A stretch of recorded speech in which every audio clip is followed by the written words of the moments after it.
Hi, I'm Rachel. I'm 54 years old, and this last year has been nothing short of horrific for me and my daughter-in-law. But before I get into that, allow me to give you some background information about my son, Ethan. Ethan is my only son. At the time of Ethan's birth, my husband and I were struggling a lot to get our business off the ground, but we desperately wanted to start a family, so we limited ourselves to only one child. We figured it would be easier to take care of only one child and also give them all our attention. And we did just that. We worked hard all day to provide for Ethan, and when we got back home from work, we gave Ethan our undivided attention. It was exhausting initially, but seeing Ethan look so happy made everything worth it. As the years passed, Ethan grew up into a smart young man. He still spent as much time as he could with us, even when he went off to college. Aside from being smart, Ethan also was a very good-looking person, and so with that came his personality shift into being a player. Now, my husband and I had no problem with whatever he did as long as he was staying safe and being rational about the decisions he was making. Ethan only had one long-term girlfriend who he dated in his junior year of university. He ended up breaking up with her only because I caught him talking to another girl a year after they graduated. They had been planning to move in together, but I managed to convince him to break up with her because if he was already talking to other women, then he wasn't in love with his girlfriend. My husband and I did begin to get worried about the kind of person our son was turning into after that. We tried our best to counsel him. We felt like everything worked out when he met my daughter-in-law, Valerie. The two of them met because of some mutual friends and apparently hit it off immediately. If I'm being completely honest, I adored Valerie the day that Ethan brought her home. She felt like the daughter that I never got to have. Ethan and Valerie dated for around 3 years before finally tying the knot. I thought that everything was going perfectly for Ethan, and by that point, all my worries about his morals and his behaviors were calmed. To make things even better, less than a year after the two of them got married, Valerie told us that she was pregnant. I was ecstatic at the idea of becoming a grandmother, especially because I got to be around a child without having any stress about the business, considering how successful my husband and I are now. After she announced her pregnancy, though, Valerie barely came over to our place. Before she got pregnant, my husband and I would regularly host Ethan and Valerie for dinner, at least once a week or every other week. I began to get concerned, so the next time I invited Ethan over, I asked him about Valerie. "Hi, Mom. How are you?" "Hi, sweetie. I'm doing good. How are you and Valerie doing?" "We're doing good." "Where's Valerie? Why didn't she come with you?" "Well, you know how pregnancy is." "Oh, no. Does she need help with anything? I mean, I'm free. I can help her do a bunch of things if she needs to." "Oh, no, it's okay. I reduced my working hours to help her around the house." "Sure, but I'm sure that a little more help would never hurt. Besides, being a woman who went through pregnancy too, I think I'll be able to offer a little more help and advice regarding her pregnancy." "It's really okay, Mom. I've got it all under control." "Are you sure?" "Yeah, I'll call you if we ever need anything." "Yes, you absolutely should. Speaking of calling, though, I should make an effort to call Valerie a lot more." "No." "No?" Look, Mom, I was trying to be as gentle as possible about this, but Valerie has been begging for some space for herself." "What do you mean?" "She's been feeling a little smothered by all the attention and advice she's been getting from her side of the family. She told me to make sure that no one bothers her right now." "Oh, that's odd." "I thought so too, but it's probably her hormones or something. Anyway, all I know is that I want to make this pregnancy as comfortable as possible for her. And if that means telling everyone to leave her alone for a bit, then I'm doing that." Okay, I got it. I'll keep my distance, but I will call you to ask for updates if that's okay, of course." "Yeah, that's more than fine." "You're doing a great job, by the way. I'm sure that Valerie's having a much easier time with you by her side." "I really hope she is. Anyway, let's go out and get dinner now." I did think that Ethan's reasoning was off, but I didn't think about it too much.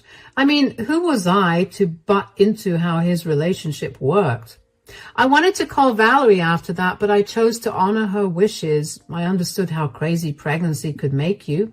I mean, I was downright a monster when I was pregnant with Ethan. I figured that I would just wait for Valerie to call me whenever she wanted, and in the meantime, I could help Ethan with taking care of her whenever I could. Ethan rarely ever called me after that. He always seemed so busy. He had gotten a new job working for Valerie's dad, who was one of the most successful businessmen in our state. I was glad that Ethan's career was finally beginning to take off, especially with the baby on the way.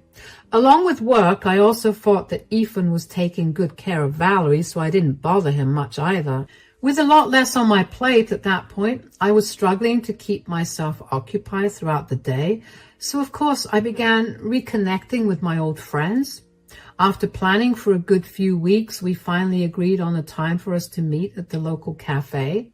When I got there, I initially was having a great time, but then my eyes wandered around the cafe, as they usually do, when I spotted a familiar head. Now, I know my son like the back of my hand, so even though I was only looking at the back of his head, I immediately knew it was him. Before I could get up to go greet him, I noticed who he was sitting with. He was sitting with another woman. She looked younger than him, and she seemed to have her toddler son by her side. I was curious as to who he was with, especially since Valerie had been struggling with her pregnancy, and I'd hoped that he was spending all his free time attending to her. I managed to leave the cafe without him noticing me. While doing so, I also managed to get a better look at him. I knew deep down in my heart that it was Ethan, but I just needed to confirm it with my eyes. It was him, and he was with another woman. They were holding hands on the table, and they were laughing about something. Something didn't feel right to me. I knew that Ethan told me not to call Valerie, but no matter how much I tried to put my gut feeling aside, I couldn't. So eventually, I gave in and I called Valerie to check in on her. "Hey, Rachel." "Hi, darling. Are you doing okay?" "It's funny you're asking me that when I should be asking you, how are you doing?" "I'm doing great. Thank God you're all right now. I can't imagine what you must have been going through." What are you talking about?" You just suffered a stroke, right?" "No, I didn't." "Are you sure?" "Sweetie, I would remember if I suffered a life-threatening issue. But Ethan has been so sad and upset for weeks. He hasn't been home because he's been so busy taking care of you." "I haven't seen Ethan in weeks. I'm completely fine and healthy. I promise you that much." "Then where has he been going for so many days?" "Actually, that's what I'm calling you about.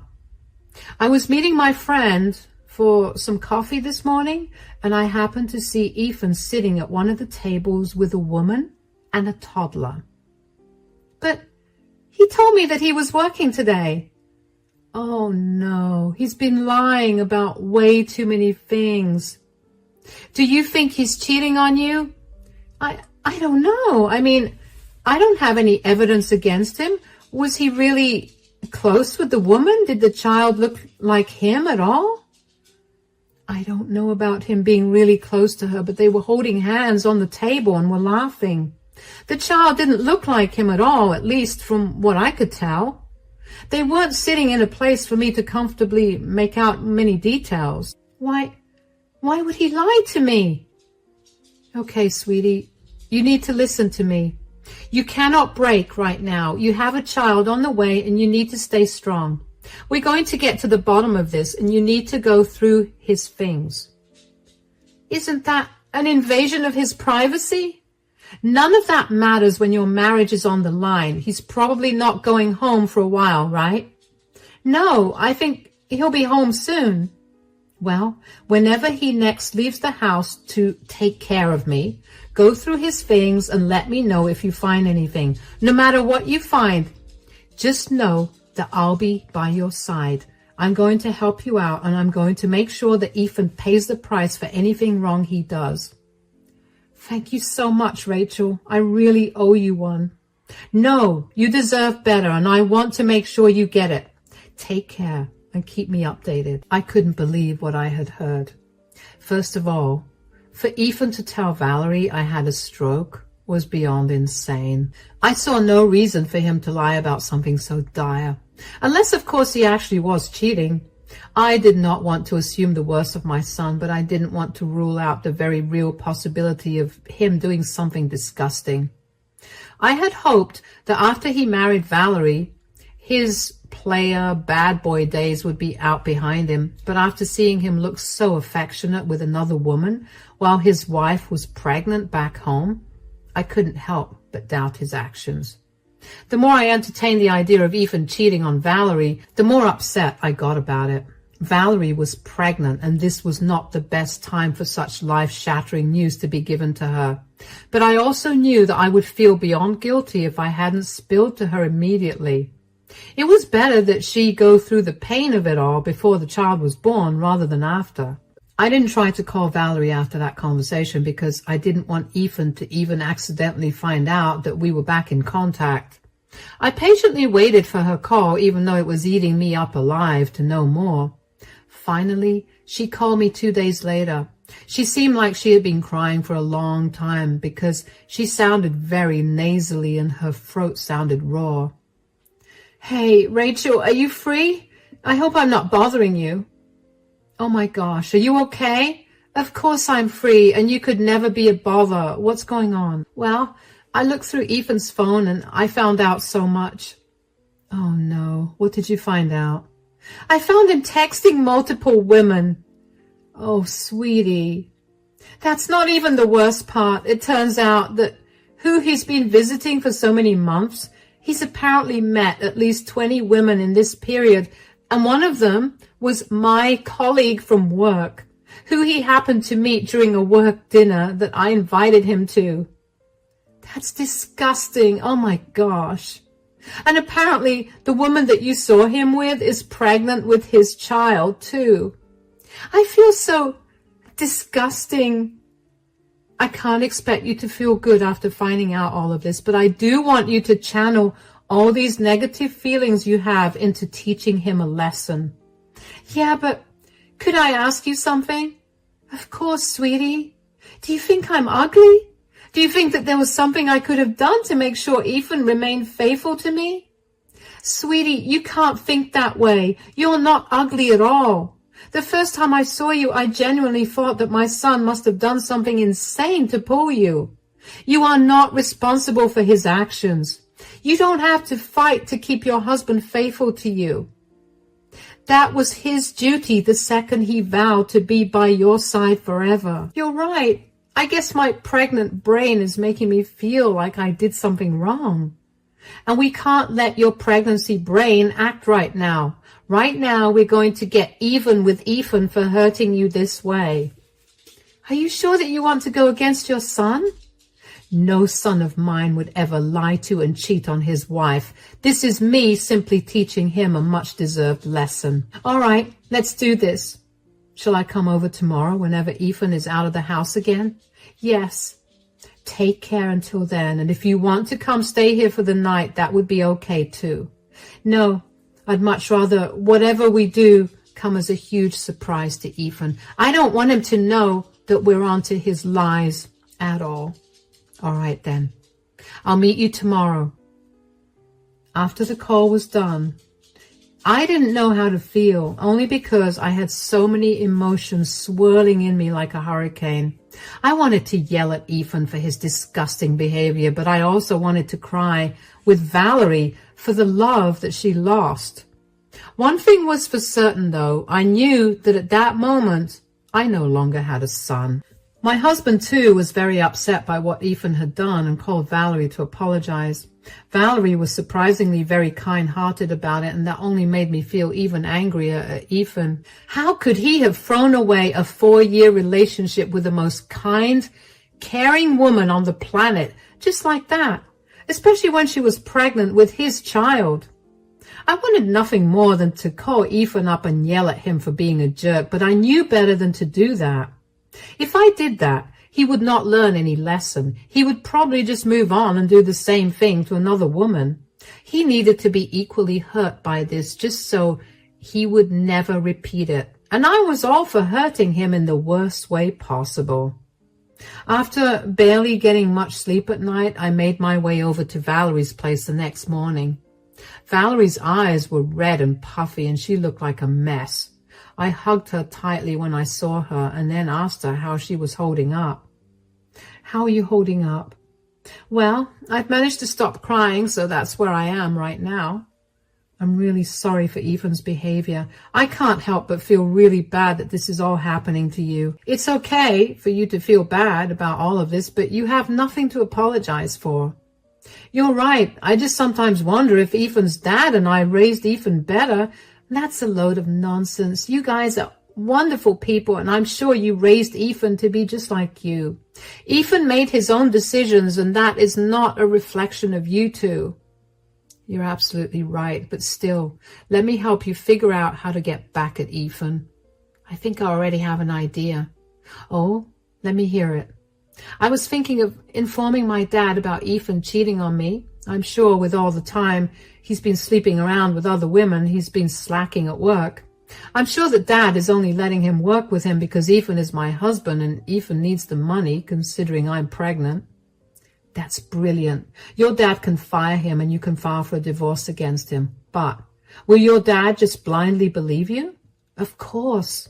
But he won't have to blindly believe me because I have all the proof I need of Ethan's cheating on me." "That's my girl. That's so smart of you. Okay, and what about the woman that Ethan got pregnant? Does she know that he's married?" "From what I could tell, she didn't." "Then I think it's time you tell her. Confront her with all the evidence and see what she says." "Do you really think that will go well?" "Even if it doesn't, at least the woman will be informed. And if it does go well, then it'll be horrific for Ethan. Either way, it's a win." "You're right. I'll talk to my dad about this." "Oh, and ask him if he could make it as embarrassing as possible for Ethan. And I also think that you should go a step further and expose Ethan to everyone in the family." "I'll help, of course. This will only make sure that no one will help him out." "Do you think that's overkill?" "No. He is not allowed to cheat on his wife, lie to her and me, and then get away with it. This is a harsh lesson he needs to learn." "All right, then. Thank you so much for helping me out. You have no idea how much this means to me." "Of course, you're like the daughter I never had, and I have to help you out in any way that I can. And if you need help with literally anything, feel free to reach out to me." "I definitely will." The events that unfolded after that were nothing short of amazing. Valerie talked to her about everything that had happened and even gave him proof of Ethan's infidelity. Needless to say, he was beyond enraged. Valerie was his only daughter and he was fiercely protective of her. So, of course, at her request, he fired Ethan in front of the entire office. He had apparently held a staff meeting for everyone where he then proceeded to lay into Ethan for his incompetence and his lack of loyalty. Ethan was red in the face from embarrassment and probably also anger, but he could not say anything against his father-in-law out of respect. The only reason I knew of any of this was because I got in touch with Valerie's dad and apologized to him for the way Ethan treated Valerie. He too assured me that I had nothing to apologize for and told me that I had done way more good for Valerie than Ethan ever had. My husband, Valerie's father, and I sat down after that and decided that if we wanted to take any further action to teach Ethan a lesson, we decided it would be best for Ethan to no longer live anywhere near us. Together, we pulled all the contacts we had so we could make sure that nobody would hire Ethan. With all of our reputations combined, that was a pretty easy task. Valerie also managed to reach out to Ethan's mistress, who was pregnant. She wasn't aware that Ethan was a married man and was very, very angry when she found out. She also apologized a ton and told Valerie that she'd end her relationship with Ethan immediately, and she did. She also told Valerie that she would be fighting for full custody of their child, and she urged Valerie to do the same. By this point, several days had passed since Ethan got fired. Valerie lied and told him that she was staying with her parents because she couldn't take care of herself all alone, which was kind of true considering how heavily pregnant she was. During the few days that she was away, she also filed for divorce. As soon as she got the divorce papers in hand, she rushed over to my place to ask me how to serve the papers to Ethan. However, Ethan also decided to show up at my house at that time. He saw Valerie's car in the driveway and practically stormed in through the front door in a rage. "What did you do?" "What on earth are you talking about? You manipulative snake! That is no way to talk to the mother of your child." "Oh, were you in on this too?" "In on what exactly?" "I don't have a job anymore." "Really? Did my dad finally fire you?" "Finally? You wanted him to fire me?" "Why would he want his cheating son-in-law to work with him?" "How did you even find out about that?" "I happened to see you sitting with the woman you recently impregnated at a cafe. After that, all it took was one phone call to Valerie for the truth to unravel." "So you two didn't think it was fair to approach me about it? You had to go and tell your dad, Valerie, and you had to get me fired for it? And Mom, did you not care that I would lose my livelihood?" "You are a disgrace to me and your dad. You deserve nothing less than this." "Do you even know how humiliated I was at today's staff meeting? Valerie, your father yelled at me in front of everyone and then told me to get out of the office and your lives." "Yeah, I have all your things packed. You can take them and go." "You know what? I don't regret cheating on you." "Of course you don't. You're a disgusting person, and we didn't expect anything more from you." "No, you don't understand. Valerie was an absolute nightmare to deal with the second she became pregnant. She was always angry and always in pain. She snored so loud that I barely got any sleep, and she never did any of her work around the house. I would come back home from a tiring day of work to a dirty house and no food.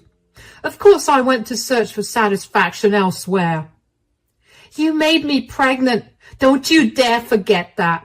You begged me to have your children, even when I told you I didn't want children for another few years. And of course I wasn't able to do much. I was in so much pain because of the pregnancy. You can't possibly blame me for the pain. And it's even more pathetic of you to blame Valerie's pregnancy for your incompetence as a husband.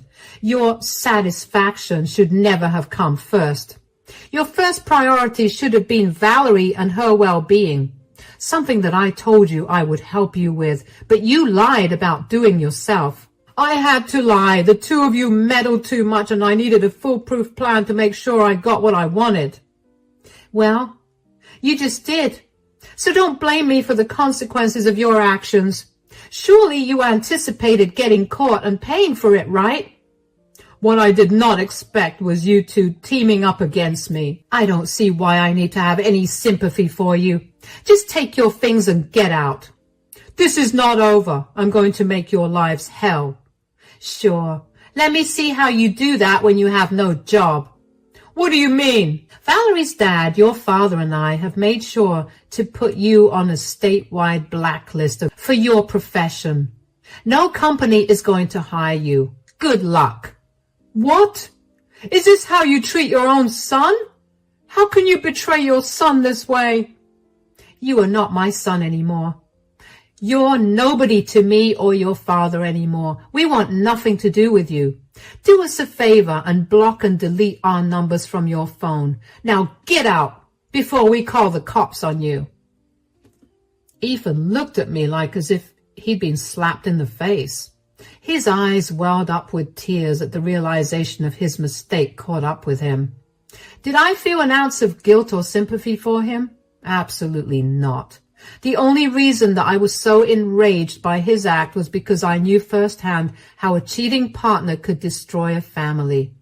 I went through it with my own parents, and the memories of my mother breaking down every single day because of how hurt she was still haunt me to this day. I felt no remorse or sympathy for Ethan, and frankly, neither did my husband. We had much more pressing matters to attend to anyway. Valerie was due to give birth only a few days after Ethan came over.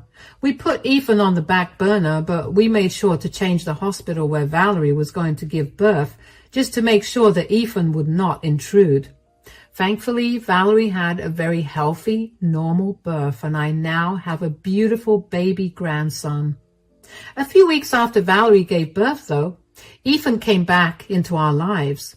He would come over to my house at any time of the day just to scream at me for ruining his life. He would first do that and then beg me for forgiveness. He tried to tell me that his other child with the other woman also needed him to be here. Apparently his mistress got full custody of the kid and he got visitation rights. But there was a clause for him if he did not follow his visitation schedule and missed 5 visits, then he could kiss his visitation rights goodbye. It would not be possible for him to visit this child of his very often if he did not find a job in this state, and in fact, he wouldn't be able to see either of them. Ethan's mistress was very kind towards Valerie and recommended to Valerie the same lawyer she used against Ethan to get full custody of their child. Of course, Ethan did not make the divorce or any of the child custody agreements easy for Valerie. It took a long few months for the court to decide what to do, and finally they ruled in Valerie's favor. She was given a majority of the assets, and she was granted full custody of my grandson. Ethan had the same clause applied to him with the custody of my grandchild as well. And when the verdict was announced, I could see how physically stressed Ethan was about it. My husband and I blocked Ethan everywhere, and after we threatened to get the cops involved again, Ethan stopped coming over to our house to yell profanities at me. My husband and I focused on taking care of Valerie and our grandson. They were our number one priority. We helped cover all the costs of divorce, and we've been supporting Valerie ever since she gave birth. We felt it was the only way we could make it up to her for Ethan's horrible behavior. We're nearing the 1-year anniversary of finding out that Ethan had been cheating, and I can safely say that we're all in a better place right now. Well, except for Ethan. I heard through some extended family members that Ethan moved across the country and managed to land a job, but he's still doing miserably. I would feel bad, but I simply can't bring myself to. My grandson would have had a really hard time had Ethan's ways been exposed when my grandson was able to understand what was going on. I would never have let that happen, but the thought was enraging. For now, though, I'm in a better place. I do mourn the loss of the son I thought I had, but I'm in therapy to deal with all my bizarre emotions. I have people that genuinely care for me by my side, and that's all that matters. Thank you so much for listening to my story.